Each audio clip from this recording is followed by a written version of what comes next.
Last night's game between the Cowboys and Bears did not turn into what I thought it was going to turn into. I thought it was going to be a hell of a game, and instead it turned into a whomping by the Bears. Dallas just turnover after turnover. For once, though, they didn't lose because of penalties. I was very happy to see that. Only 2 penalties for 10 yards. I was very surprised to see that. But 5 interceptions by Romo. The defense, for the first time all year, looked like what it looked like last year. Going into the game, they were the number 1 defense. Dallas was in yards. I didn't run out of Cowboys apparel. I just didn't feel like wearing Cowboys apparel today. I almost put on my win-loser tie, Cowboys fan till I die shirt, but just didn't feel like wearing Cowboys stuff today, man. Just didn't have it in me. Felt like just wearing a nice collared shirt. I just think it's time for you to divorce. It's just a bad marriage you got going on there with the Cowboys. Most marriages are pretty bad, and I just hold on to them. I'm just saying, you have somebody else who you've been getting a little comfy with. You got somebody else that's been by your side now for the first 4 weeks of the season that gives you excitement. I see a smile on your face. I don't even have to mention the young man's name, and you just smile. Because you know who I'm talking about, and you know the team I'm talking about. Why don't you just make the switch now? Make it easy on yourself so you don't have to go through this ridicule and pain. At least give yourself something new to look forward to. It's not worth being in a bad marriage. I am not. You have a bad Cowboy marriage right now. I am not going to become a Seattle Seahawks fan. I mean, they're already saying that Seattle might bench Russell Wilson. So once he's benched, I don't even have anything to love about them. I do like their defense no matter what, but don't say you don't have anything to love about them. Look, because right now you love more about them than you love about your Cowboys. Let's just be fair, because Romo looked awful last night.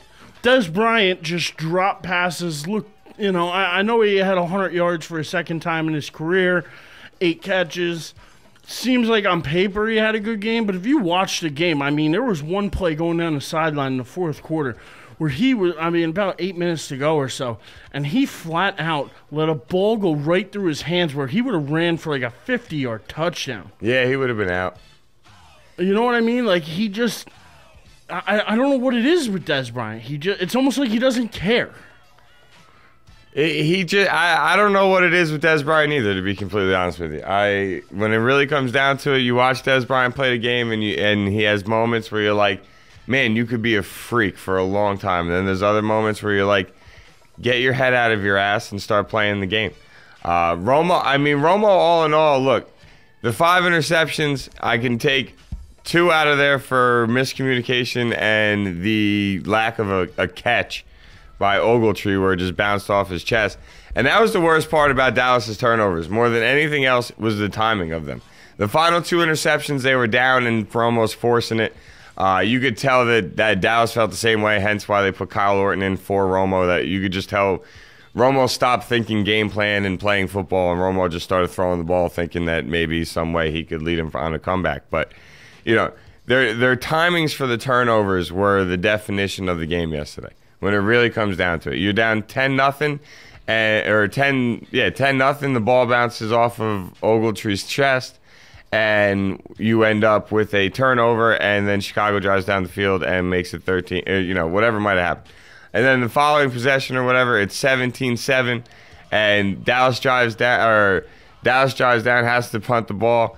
They get Cutler with the ball. They fumble the ball. Dallas gets the ball back. Everybody in Dallas is all excited. Like, all right, maybe we can make this a 1-possession game, field goal, or a touchdown. Doesn't really matter. It's a 1-possession game with 8.5 minutes left in the third quarter.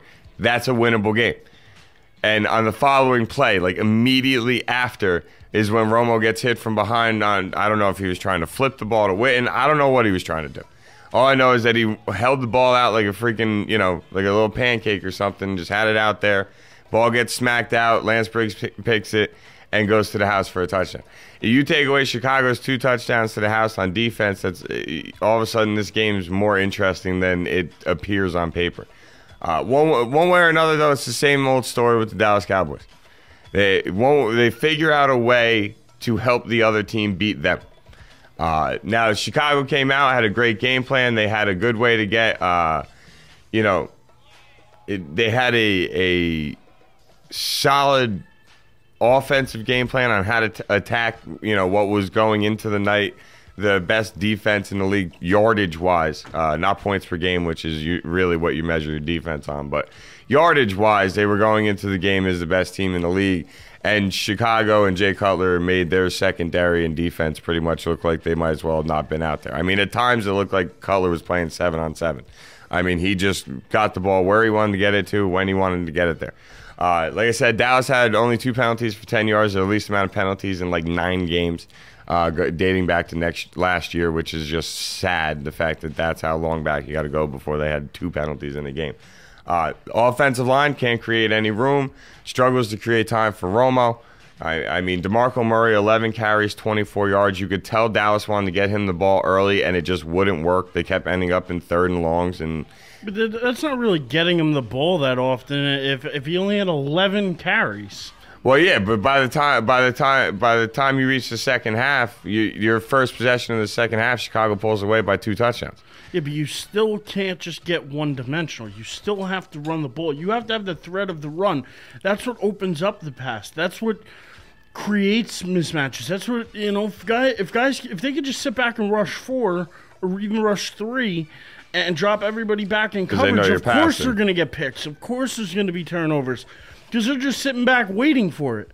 You have to be a balanced offense to some extent, and Dallas is not a balanced offense right now. No. Even if you don't run the ball well, even if you would have had 17 or 18 carries even and only had 50 yards, at least you're showing them that, hey, no matter what, even if our run game's not clicking today, we're still going to run the ball. We're still going to try.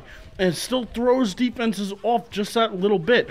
It's when you become one-dimensional that teams can just pick you apart. And I feel like that's what happened last night when they just sat back, became one-dimensional, and literally picked Romo apart, picked him off 5 times. You actually are completely right on that. The fact of the matter is, even though the run game was not working, they still should have stuck with it more than they did. They got the play action to work a couple times on some plays. Romo sailed the ball on Dez and Miles Austin at least each of them once in the first half alone on little slot seam routes that you would expect Romo to hit them with, and he sailed both of them, both times in the end zone. It was a typical Cowboys game, in my opinion. It really was.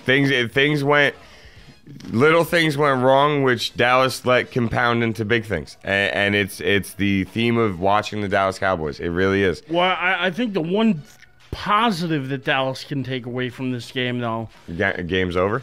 No, the biggest positive is that Witten finally seems like he's his old self again. He finally had a nice game, 112 yards and a TD, 13 catches. He looked like the tight end everybody expects him to be. And it's the first time in a while he's looked like that. So first time all year he's looked like this, really. And I think if Dallas can take one thing away, it's that, hey, listen, we made some mistakes. We can correct those.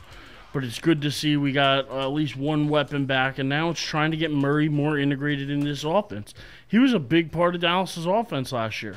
He ran the ball really well all year last year. I don't think Dallas' line has changed that much, has it? We have 3 new starters. Oh, wow. I didn't even know and that. We took our tackles and swapped sides with them.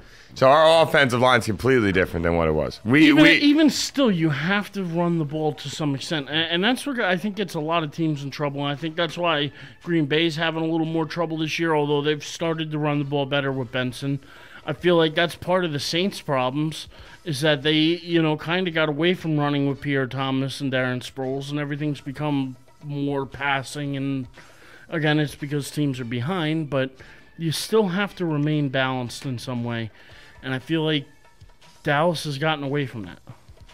Yeah, you know what? It was one of those games where I just watched it and started shaking my head because it's sort of, if you're a Cowboy fan and you're out there, you just sort of throw your hands up.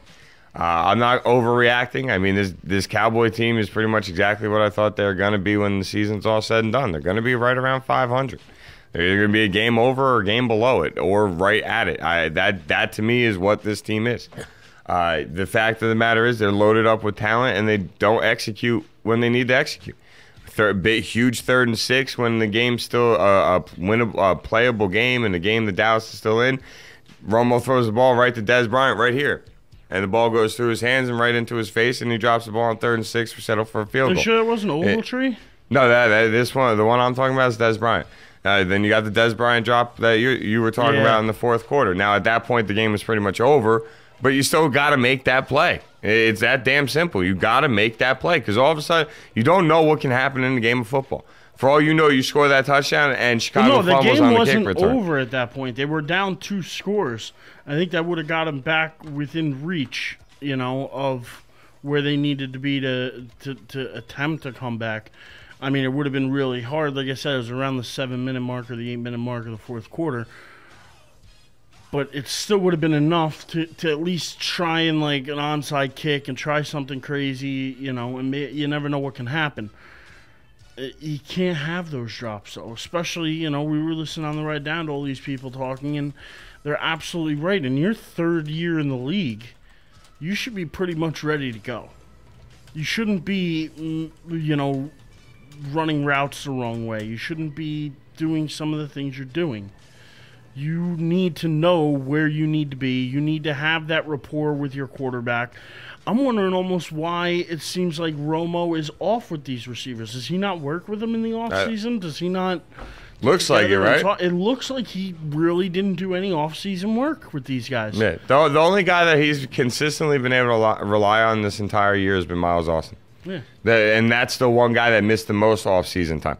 Because of hamstring injuries. He missed more time than any other wide receiver, tight end, anybody on our entire team. He missed more time than anybody in the offseason, and he's the one guy that has consistently not let Romo down this year. Because that's the one thing that you could say about like some of the great quarterbacks in the league, like Drew Brees, Peyton Manning even was famous for this in Indy.